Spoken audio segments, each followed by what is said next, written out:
नमस्कार दोस्तों, मैं Daljeet Singh DS study one में आपका स्वागत है। आज हम पढ़ने वाले हैं यहाँ पे तरंग। तो तरंग के बारे में यहाँ पे हमने 25 क्वेश्चन से ज़्यादा लिखे हुए हैं। 30 क्वेश्चन हमने यहाँ पे बोर्ड पे लिखे हुए हैं। यहाँ पे आपको 25 क्वेश्चन दिख रहा है, बाकी इधर से हमने कहीं पे मर्ज करके लिख दिए हैं। ठीक है, तो आइए देखते हैं यहाँ पे तरंग के बारे में। अगर आप पहली बार में वीडियो जो देख रहे हैं तो सब्सक्राइब कर लीजिए हमारे चैनल को। ठीक है, और हमारा वीडियो अगर आपको अच्छा लगे तो लाइक कर दीजिएगा। तो आइए देखते हैं क्वेश्चन नंबर पहला। पहले क्वेश्चन देखते हैं यहाँ पे, किस तरंग की तरंगदैर्घ्य सबसे कम होती है। तो बैगनी यहाँ पे बैगनी तरंगदैर्घ्य की तरंग क्या होती है, सबसे कम होती है। ठीक है, क्वेश्चन नंबर 2 है, यदि एक तरंग की आवृत्ति बढ़ती है तो इसकी तरंगदैर्घ्य पर क्या असर होता है। तो इसके तरंगदैर्घ्य पर क्या असर होता है, यह घट जाती है। क्या होती है, यह घट जाती है। यदि एक तरंगदैर्घ्य की आवृत्ति बढ़ती है तो इसकी तरंगदैर्घ्य पर क्या असर पड़ता है, उसका जो तरंगदैर्घ्य होता है वो क्या हो जाता है, यह घट जाती है। मतलब उसका तरंगदैर्घ्य क्या होता है, घटने लगता है। क्वेश्चन नंबर 3, अनुदैर्घ्य तरंगों में कण संचरण की दिशा में कंपन होता है।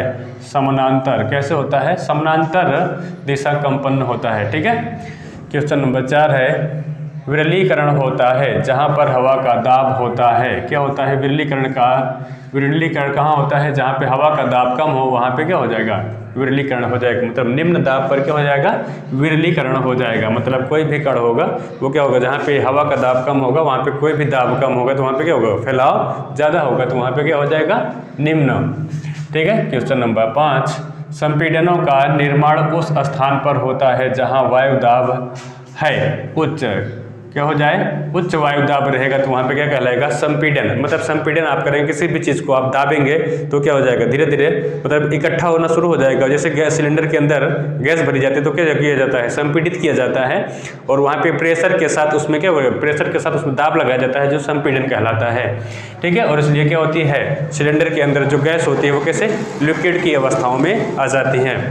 ठीक, क्वेश्चन नंबर 6, यदि किसी ध्वनि तरंग की आवृत्ति 50 हर्ट्ज है तो इसका आवर्तकाल ज्ञात कीजिए। तो 0.02 सेकेंड में इसका क्या होगा, आवर्तकाल होगा। कितना, 50 हर्ट्ज है इसकी तरंग दैर्घ्य होगी तो यहाँ पे आवर्तकाल कितना होगा, 0.02 सेकेंड होगा। क्वेश्चन नंबर 7, कण विक्षोभ के प्रसार की दिशा में लंबवत ऊपर और नीचे दोलन करते हैं तो कौन सी तरंग होगी, अनुप्रस्थ तरंग होगी। कौन सी तरंग होगी, अनुप्रस्थ तरंग। ठीक है, क्वेश्चन नंबर 8, कंपन कर रही वस्तु का समयांतराल 0.04 सेकेंड है तो तरंग की आवृत्ति होगी 25 हर्ट्ज। कितना होगा, 25 हर्ट्ज। सॉरी। क्वेश्चन नंबर 9, किसी विस्फोट के कारण समुद्र के तल पर बनने वाली लहरें होती हैं। तो जो समुद्र के अंदर जो कभी विस्फोट होता है तो जो समुद्र के ऊपर बनने वाली जो लहर होती है वो क्या होती है, अनुदैर्घ्य तरंग होती है। जो पानी के ऊपर जो तरंग होती है वो कैसे होती है, अनुदैर्घ्य तरंग। ठीक है, क्वेश्चन नंबर 10, किस तरंग में संपीड़न और विलयन प्रतिक्रिया शामिल है। तो किस तरंग में संपीड़न और विलयन प्रतिक्रिया शामिल है, तो अनुदैर्घ्य तरंग में। कौन सी तरंग में, अनुदैर्घ्य तरंग में यहाँ पे विलयन और संपीड़न की प्रतिक्रिया क्या होती है, शामिल होती है। मतलब अनुदैर्घ्य तरंग जहाँ पे होगा तो वहाँ पे क्या होगा, या तो संपीड़न होगा या फिर विलयन होगा। यहाँ पे दोनों प्रतिक्रियाओं में यह क्या कार्यरत होती है। ठीक है, क्वेश्चन नंबर 11, एक तरंग का वेग v, आवृत्ति f और तरंगदैर्घ्य यहाँ पे लेम्डा है तो यहाँ पे v बराबर क्या हो जाएगा, f लेम्डा। ये सूत्र हो जाएगा f बराबर v बराबर क्या हो जाएगा, f लेम्डा। ठीक है, क्वेश्चन नंबर 12, आवृत्ति और कालावधि में क्या संबंध है। तो आवृत्ति और कालावधि में t बराबर 1/u का संबंध है। ठीक है, t बराबर 1/u का क्या है, संबंध है। क्वेश्चन नंबर 13 है, तरंग लंबाई आमतौर पर ग्रीक टेलर को दर्शाता है लेम्डा से। किसके द्वारा दर्शाया जाता है, यहाँ पे तरंग लंबाई आमतौर पर किसके मदद से, ग्रीक लेटर में दर्शाया जाता है। कैसे, लेम्डा के रूप में। कैसे, लेम्डा के रूप में ग्रीक भाषा में हम किसको दर्शाते हैं, तरंग को। ठीक है, क्वेश्चन नंबर 14, ध्वनि तरंगों की गति 700 मीटर प्रति सेकेंड है। ध्वनि तरंग 7 किलोमीटर की यात्रा करने में कितना समय लेगी। तो कितना समय लेगी, 10 सेकेंड। कितना समय लेगी, 10 सेकेंड। ठीक है, ये मीटर प्रति सेकेंड है तो यहाँ पे किलोमीटर में दिया तो इसको भी हम किस में बदल लेंगे, मीटर में।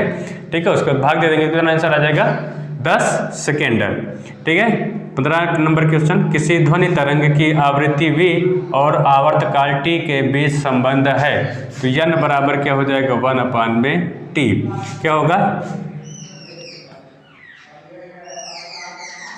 एक मिनट, किसी ध्वनि तरंग की आवृत्ति v और आवर्तकाल t के बीच संबंध है, तो यहाँ पे v बराबर हो जाएगा v बराबर 1/t। ठीक है, क्वेश्चन नंबर 16, यदि किसी तरंग की आवृत्ति दो गुनी हो जाती है तो उसकी तरंग दैर्ध्य होती है मूल का आधा, जितना मूल मान दिया रहेगा उसका क्या हो जाएगा आधा। फिर से देखिएगा, यदि किसी तरंग की आवृत्ति 2 गुनी हो जाती है, मतलब उसकी जो आवृत्ति होती है उसे 2 गुना कर दिया जाए तो उसकी तरंग दैर्ध्य होगी, तो जो उसका तरंग दैर्ध्य होगा उसके तरंग दैर्ध्य का जितना मान दिया होगा उसका क्या हो जाएगा आधा। मान लीजिए तरंग दैर्ध्य दिया है 10, तो 10 का क्या हो जाएगा, इतना आधा हो जाएगा 5, तो यहाँ पे क्या हो जाएगी तरंग दैर्ध्य कितना हो जाएगा आधा हो जाएगा। ठीक है, कब होगा, जब आवृत्ति को 2 गुना कर दिया जाए तो तरंग दैर्ध्य क्या हो जाएगा आधा। ठीक है, क्वेश्चन नंबर 17, रेडियो द्वारा उत्पादित ध्वनि आयाम बढ़ाने पर बढ़ती है। क्या होती है, रेडियो द्वारा उत्पादित ध्वनि, जो उत्पादित ध्वनि होती है कब आयाम बढ़ाने पर क्या हो जाती है, उसकी आयाम बढ़ाने पर वह क्या हो जाती है बढ़ती है। जो ध्वनि का मान होता है आयाम बढ़ाएंगे तो हम लोग क्या हो जाएगा वहाँ पे ध्वनि बढ़ने लगेगा।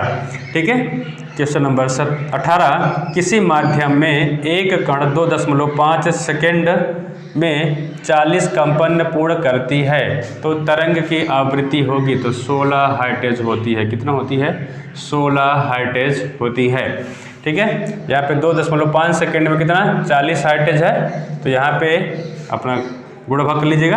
क्वेश्चन नंबर 19, तरंग चाल आयाम तरंग दैर्ध्य और आवृत्ति सभी को कहा जाता है तरंग की विशेषताएं। क्या कहा जाता है, तरंग की विशेषताएं कहा जाता है।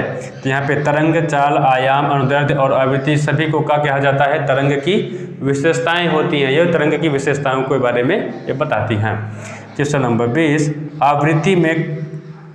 आवृत्ति में प्रकट की जाती है और दर्शाता है कि घटना प्रति सेकंड दोहराई जाती है। किसमें, हर्ट्ज में। हर्ट्ज में क्या होता है, यहाँ पे आवृत्ति के प्रकट की जाती है। आवृत्ति किसमें प्रकट की जाती है, हर्ट्ज में। सीधे सीधे आप जान लीजिएगा, आवृत्ति किसमें प्रकट की जाती है, हर्ट्ज से प्रकट की जाती है, मतलब आवृत्ति को किससे हर्ट्ज से दर्शाया जाता है।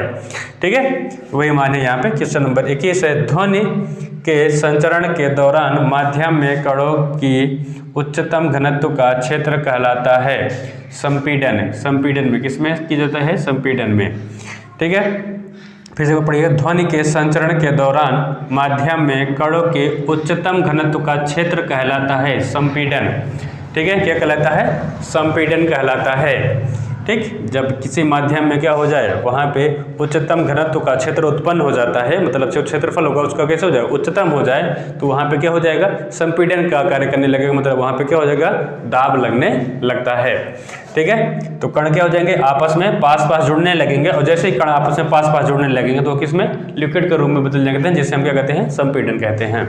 ठीक है, क्वेश्चन नंबर 23, इंफ्रारेड किरणें क्या हैं, तो इंफ्रारेड किरणें विद्युत चुंबकीय हैं तरंगे होती हैं, विद्युत चुंबकीय तरंग होती हैं। इंफ्रारेड तरंगे क्या होती हैं, विद्युत चुंबकीय तरंग होती है। क्वेश्चन नंबर 24, किस विद्युत चुंबकीय तरंग की तरंगदैर्ध्य सबसे कम होती है, तो गामा किरण की जो तरंगदैर्ध्य होती है वो क्या हो जाती है सबसे कम होती है। तो किस विद्युत चुंबकीय तरंग की तरंगदैर्ध्य सबसे कम होती है, तो विद्युत चुंबकीय तरंग की तरंगदैर्ध्य क्या होती है सबसे कम होती है, और सबसे ज़्यादा हानिकारक होती है, और सबसे ज़्यादा भेदन क्षमता इसी की होती है गामा किरण की। ठीक है, क्वेश्चन नंबर 24, सूर्य द्वारा हानिकारक विकिरण है, तो सूर्य द्वारा जो हानिकारक विकिरण आता है वो क्या होता है पराबैंगनी विकिरण होता है। कौन सा, पराबैंगनी किरण। ठीक है, पराबैंगनी जो किरणें होती हैं वो कहाँ पे ओजोन परत में ही रुक जाती हैं, वहीं से क्या हो जाती हैं वहाँ से वो परावर्तित हो जाती है, नहीं तो क्या पृथ्वी पे आए तो क्या होगा लोगों के ऊपर चर्म रोग फैलना शुरू हो जाएगा। तो पराबैंगनी किरणों के माध्यम से क्या होगा स्किन कैंसर, चर्म रोग, ये सभी प्रकार की बीमारियां फैलने लगती हैं। ठीक है, क्वेश्चन नंबर 25, किसकी भेदन क्षमता अधिक होती है, तो गामा किरण की क्या होती है भेदन क्षमता सबसे अधिक होती है। क्वेश्चन नंबर 26, मनुष्य के लिए हानिकारक विकिरण है। तो मनुष्य के लिए हानिकारक विकिरण कौन से होते हैं? गामा किरण। हमने आपको बताया कि गामा किरण की भेदन क्षमता सबसे अधिक होती है और सबसे ज़्यादा गामा किरण ही हानिकारक होती है, ठीक है। और इसका तरंगदैर्ध्य भी क्या होता है? सबसे कम होता है, ठीक है। क्वेश्चन नंबर यहाँ पे हम लिखे हैं 27, तो वास्तविक रूप से एक्स-रे होते हैं। तो वास्तविक रूप से जो एक्स-रे होता है वो क्या होता है? विद्युत चुम्बकीय तरंगें होती हैं। जो वास्तविक एक्स-रे होता है, एक्स-रे की जो मशीन होती है वहाँ पे एक्स-रे किया जाता है मनुष्य के किसी हड्डी उड्डी के बारे में, पसलियों के बारे में, तो क्या करता है? विद्युत चुम्बकीय तरंग ही उसमें से निकलती हैं। क्वेश्चन नंबर 28, एक्स किरणें पार नहीं कर सकती हैं। तो एक्स किरणें मानव के अस्थियों को क्या करती हैं? पार नहीं कर सकती हैं। किसको? एक्स किरणें मानव की अस्थियों को, मतलब हड्डी जो होती है, हड्डी को क्या करेंगे? पार नहीं कर पाती हैं, ठीक है। क्वेश्चन नंबर 28 हो गया। 29 देखते हैं। तो हाइटेज मात्रक है। हाइटेज किसका मात्रक है? आवृत्ति का, ठीक है। तो हाइटेज किसका मात्रक है? हाइटेज को ऐसे दर्शाया जाता है एस जेड से, ठीक है। हाइटेज किसका मात्रक है? आवृत्ति का, ठीक। तो क्वेश्चन नंबर ये 29 हो गया। तो आज के लिए बस नहीं, ये हमारा क्या था? लास्ट क्वेश्चन था। तो लास्ट क्वेश्चन आपने देख लिया और यहाँ पे लास्ट क्वेश्चन था हाइटेज मात्रक है किसका? आवृत्ति का, ठीक है। तो आज के लिए इतना ही। अगर आपको हमारा वीडियो अच्छा लगा तो लाइक कर दीजिएगा। हमारे चैनल को सब्सक्राइब नहीं किए तो सब्सक्राइब कर लीजिए और बेल आइकन को जरूर दबाइएगा ताकि नोटिफिकेशन सबसे आगे आपके पास पहुँचता रहे। आज के लिए बस इतना ही। धन्यवाद।